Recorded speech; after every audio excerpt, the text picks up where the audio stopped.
All right, let's get right into it. Think about the aorta. It is the body's main superhighway, this massive pipeline carrying blood from your heart to, well, everywhere else. But what happens when that superhighway needs a repair? You know, getting there, that's the first and honestly the most massive challenge of all. And that's the real question, isn't it? How in the world do you reach this thing when it's buried so deep? That's the puzzle we're going to unpack in this explainer. We're essentially going on an anatomical road trip, following the exact map surgeons use to navigate inside the human body to get to this incredibly critical vessel. You see, the aorta isn't just lying there waiting for you. It starts way down in the chest, tucks safely behind the breastbone. Then it arches up over the heart, dives back down past the lungs, and snakes all the way through the abdomen. Trying to access any part of it is a serious surgical game of chess. So here's our game plan for this journey. Think of it as our map. First, we are going to unlock the aorta, right where it comes off the heart. Then, we'll navigate the tricky territory of the deep chest. After that, we're going to explore two very different paths through the abdomen. And finally, we'll pull it all together and look at how a surgeon actually makes the call, their master plan. Okay, let's kick things off with Section 1, Unlocking the Heart's Arch. We're starting right at the top, where the whole journey begins. And to get there, surgeons basically have to go right through the front door. The main key to that front door is something called a median sternotomy. This is the classic go-to move you see in movies for open heart surgery. It gives the surgeon a wide-open, direct view of the heart and the aorta. It is, without a doubt, the gold standard for getting in there. So how does it actually work? Well, it's this incredibly precise four-step dance. After the incision, a special saw divides the sternum right down the middle. Then, a retractor gently pulls the chest open, almost like opening a book, to reveal the aorta, right there, ready to be worked on. But, you know, what if you don't need to open the entire book? Well, that's exactly where the mini sternotomy comes into play. It's a newer, less invasive key for that same front door, designed to open just the top part of the chest. So you might be asking, what's the catch? This chart lays it out beautifully. The full sternotomy gives you incredible access, but it means more trauma and a longer recovery for the patient. The mini sternotomy, on the other hand, means less pain and less blood loss, but the surgeon has less room to work. The big takeaway here is that every choice is a trade-off, a careful balancing act between getting the best access and minimizing the impact on the patient. Okay, on to Section 2, Navigating the Deep Chest. As we follow the aorta down, it curves backward and heads deep into the chest. And to reach that part, the front door just won't work anymore. Now, surgeons need to find a side door. And this brings us to two main side door techniques. The key word to know here is thoracotomy. It sounds complicated, but it just means making an incision to get into the thorax, or the chest cavity. Pretty simple, right?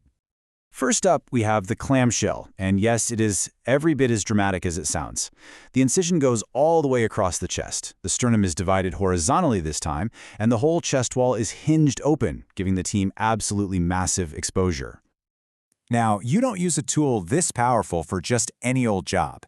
The clamshell is saved for the absolute worst-case scenarios. We're talking catastrophic trauma, complex organ transplants, situations where getting immediate access to everything in the chest is literally a matter of life or death. The trade-off, as you can imagine, is some serious post-op pain.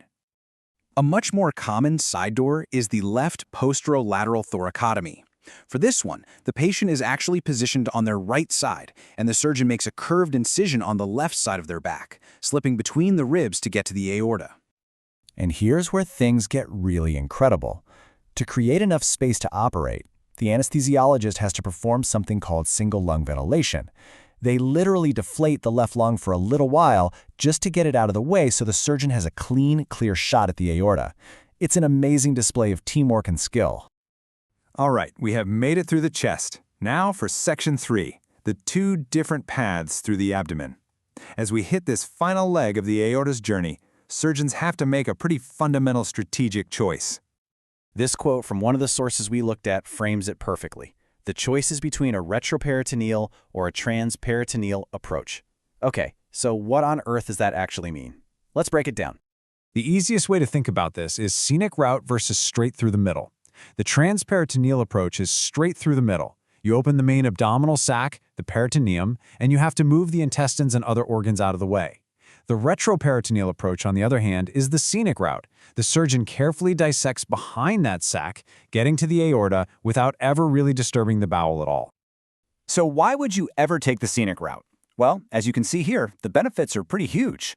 By not messing with the bowel, surgeons can avoid a lot of problems. It means patients lose less fluid, spend less time in the ICU, and, maybe most importantly for their comfort, their bowel function gets back to normal way faster after the operation.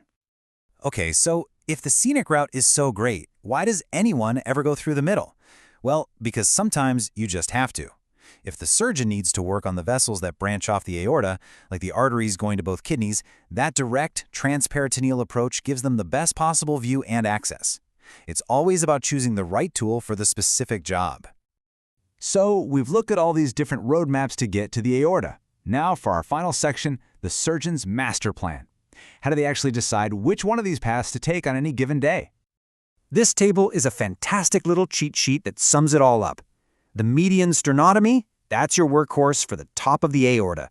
The clamshell, that's for absolute disasters. Thoracotomy, for the deep chest. And down in the abdomen, it's that choice between the retro and transperitoneal routes, depending on what else needs fixing. But here's the most important thing to remember. There is no single best way. It's not that simple. The final decision is a really complex calculation.